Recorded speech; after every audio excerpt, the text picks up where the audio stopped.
નમસ્કાર બાળકો, મજામાં તમે? હા, તો આજથી આપણે ફરીથી શરૂ કરીએ. ચલો, સૌથી સહેલી વસ્તુ ચાલુ કરીશું. વિભાજ્યતાની ચાવીઓ શીખતા હતા ને? ભાગાકાર કરતા શીખવું હોય અને સરળતાથી સંખ્યા જોઈને તમારે કેવું હોય કે ભાઈ આપેલી સંખ્યાને આ સંખ્યા વડે ભાગી શકીશું, તો એ નક્કી કરવા માટે આજે કઈ ચાવી જોઈશું? તો આજે આપણે વિભાજ્યતાની ચાવીમાં 10 ની વિભાજ્યતાની ચાવી વિશે અભ્યાસ કરીશું. તો ચાલો ધ્યાન રાખજો, અહીં બધા જ સાવ સહેલી ચાવી છે ભાઈ, એકદમ સરળ છે, બધાને આવડી જાય એવી જ છે. બરોબર કિંજલબેન? જો 10 ની વિભાજ્યતાની ચાવી લખવું હોય તો ફટાફટ નોટમાં લખવા લાગો. 10 ની વિભાજ્યતાની ચાવી, કોઈ પણ ચાવી ભણતા હોય ને ત્યારે તમારા મગજમાં સીધો જે ચાવી લગાડવાની હોય ને એનો ઘડિયો મગજમાં આવવો જોઈએ. 10 ની ચાવી ભણતા હોય અથવા શીખતા હોય તો 10 ના ઘડિયામાં શું લખેલું જો. 10 નો ઘડિયો શું કહે છે?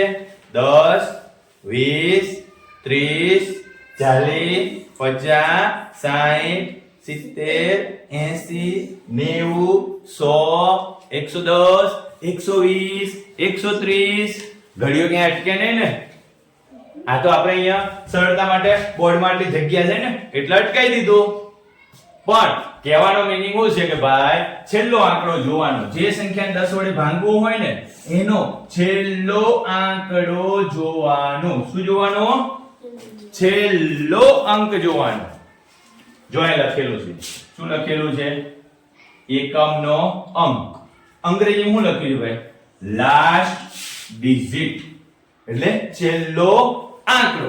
શેનો હોવો જોઈએ? તો કે છેલ્લો આંકડો 0 હોવો જોઈએ. શું હોવો જોઈએ? 0 હોવો જોઈએ. 0 હોય ને તો તમે ઈઝીલી 10 વડે ભાગાકાર કરી શકાય અને શેષ વધે કઈ નહીં. શેષ વધે કઈ ન વધે.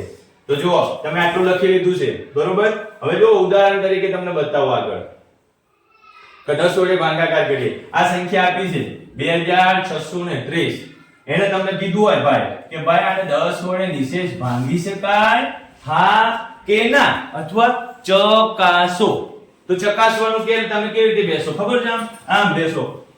2630 ભાગ્યા 10 આમ લખો. આમ ભાગાકાર કરો પછી, અને પછી તમે કહો કે હા ભાઈ આને ભાંગી શકાય છે. આવું કરવાનો નથી, તમારે જોવાનું કે 10 ની પાછળ એક જ બિંદુ છે, સંખ્યાની પાછળ એક જ બિંદુ છે, એટલે કે લાસ્ટ આંકડો કેવો છે? 0 છે. તો આપણે 10 વડે એને ભાંગી શકીશું. જવાબ શું વધશે? 263. સાવ સહેલું છે, મજા આવે એ રીતે. આ છે જો 2630 ભાગ્યા 10 આમ કરવાનું. 0 0 ઉડાડ્યું.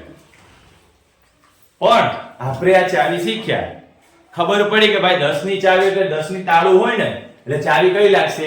10 નંબરની લાગશે. 10 નંબરની ચાવીમાં શું કહે છે કે ભાઈ છેલ્લો આંકડો 0 જોઈએ. તો આનો છેલ્લો આંકડો 0 છે જો બધી સંખ્યાનો, એટલે એને 10 વડે ભાગી શકાય. જોઈને કહી દેવાનું તમારે કે ભાઈ આ સંખ્યા 10 વડે ભાગી શકીશું? તો કે હા સાહેબ. કેમ? તો કે છેલ્લો આંકડો 0 છે. શું છે? છેલ્લો આંકડો 0 છે, એટલે આપણે એને 10 વડે ભાગી શકીશું. હવે જો 6000 આપ્યા છે. 6000 ને કેટલા વડે ભાગવાનું કીધું? 10 વડે. તમે આમે લખી શકો ને 6000 ભાગ્યા 10 આમે લખી શકાય. 6000 ભાગ્યા 10 આમે લખી શકાય ને. બે રીતે ભાગાકાર થાય. અહીંથી છેદ ઉડાડજો 0. જવાબ કેટલો આવ્યો? 600. અહીં જો 10 6 60. બે 0 વધ્યા.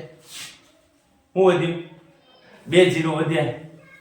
10 અહીં બે 0 ઉતારો. 10 0 0. હજી 10 0 0. આ રીતે ભાગ ચલાવવાનો હોય તો આપણે શું કહીએ સરળતા ખાતર?